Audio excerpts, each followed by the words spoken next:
zábery na okolie. Tu je chatka, zaujímavosť 30 metrov, zhruba vzdušnou čiarou je už rodinný dom.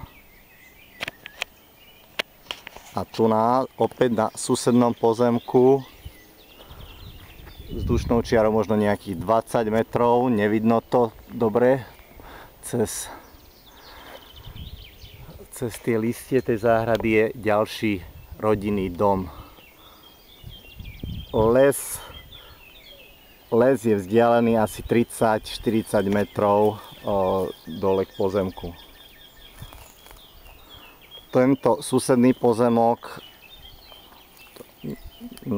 neviem, kto je vlastník, ale momentálne nie je toto predmetom nášho predaja. Opäť ešte zábery na chatku. Naľavo je improvizovaná prístavba.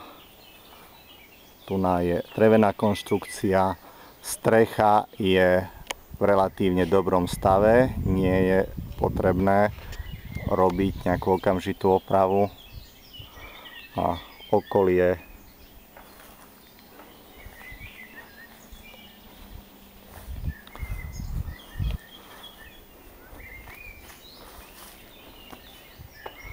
ešte raz zábery a tam záber na pozemok.